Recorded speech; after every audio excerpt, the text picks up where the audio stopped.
స్వచ్ఛమైన మానేపల్లి బంగారమే. తరతరాలుగా తరగని స్వర్ణ బంధాలు మన మానేపల్లి జ్యువెలర్స్. 3-4 రోజులు నడిపోద్దా మరి ఇదంతా?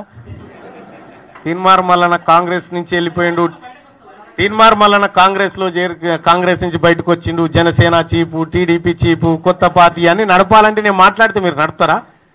ఓ 10 రోజులన్నా ఈ చర్చ జరగాలి కదా. ఇప్పుడు నరేంద్ర మోడీ గారు నిధులు ఇవ్వడానికి సిద్ధంగా ఉన్నారు, ఆయనకు ప్రేమ ఉంది తెలంగాణ పట్ల అని రేవంత్ రెడ్డి గారు ఆయన మనసులో ఉన్నటువంటి మాటను తీసుకొచ్చి జనానికి చెప్పగలిగిండు. అదే ప్రేమతోటి అదే ఆలోచనతోని వాళ్ళ 42% రిజర్వేషన్ కూడా ఆయన అమలు చేయిస్తాడు. ఆయన మీదనే ఉంది ఆ బాధ్యత.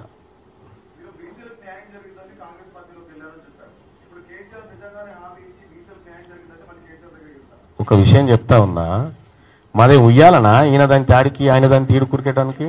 మేము క్లియర్గా చెప్తా ఉన్నాం, మేము ఎవరిని మా భుజాల మీద ఎక్కించి తింపుకోవడానికి సిద్ధంగా లేము.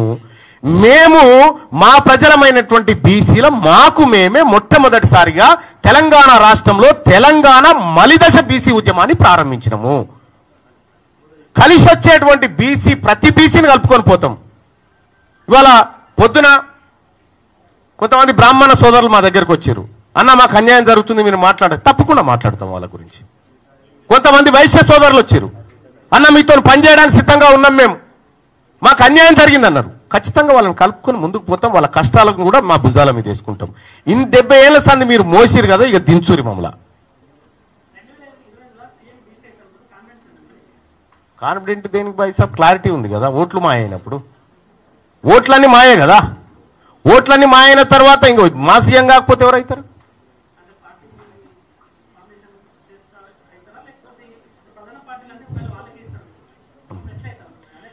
బీసీల కోసం ఒక వేదిక రావాల్సిందే, అది అప్రాప్రియేట్ టైంలో ఖచ్చితంగా ఈ వర్గాల నుంచి వస్తుంది.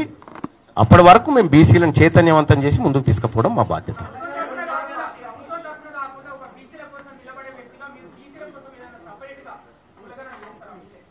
మేము ఆల్రెడీ ఒక 6-7 గ్రామాలలో శాంపిల్ సర్వే చేస్తా ఉన్నాం. సో నేను ఈ ప్రభుత్వాన్ని కూడా చేస్తా ఉన్నా, నాకు ఆ పని చూపించడానికి ముఖ్యమంత్రి గారు మీరు చేసినటువంటి కులగణన ఏ ఊర్లో చేసిరో ఆ ఊర్లో ఉన్నటువంటి క్యాస్ట్ వైజ్ వివరాలు ఆ గ్రామ పంచాయతీ దగ్గర అంటూ పెట్టాలా, ఏది ఆ నోటీస్ బోర్డులో పెట్టాలా, ఏ వార్డులో చేసిరో ఆడ పెట్టుర్రి. ఇప్పుడు తెలంగాణ రాష్ట్ర అసెంబ్లీ ముంగట కులగణన పూర్తి వివరాలు క్యాస్ట్లతో సహా గ్రామాలు వార్డుల వారీగా సభ ముందు పెడితే మా సర్వే పెద్దగా ఎక్కర ఉండదు. అది పెట్టిన తర్వాత అసలు వ్యవహారం స్టార్ట్ అవుతుంది. పెళ్లికి బంగారానికి ఎన్నటికీ విడదీయలేని అనుబంధం. పెళ్లి కాదు, మా ఇంట్లో ఏ శుభకార్యమైన బంగారంతో మొదలవ్వాల్సిందే. అయితే నా పెళ్లి ఆభరణాల విషయంలో ఒక్కొక్కరిది ఒక్క చాయిస్. నాకు యాంటిక్ జ్యువెలరీ అంటే చాలా ఇష్టం. చెల్లికి డైమండ్ జ్యువెలరీ నచ్చుతుంది. అమ్మ టేస్ట్ పక్కా ట్రెడిషనల్, నాన్నేమో పక్కా commercial. Best price, quality and service కావాలంటాడు. ఇక నానమ్మ అయితే తన పాత బంగారానికి 100% బైబ్యాక్ కావాలంటుంది. అయినా నో టెన్షన్, మా అందరి అభిరుచులకి ఏకైక ఎంపిక మానేపల్లి జ్యువెలర్స్. తరతరాలుగా తరగని స్వర్ణ బంధాలు మన మానేపల్లి జ్యువెలర్స్.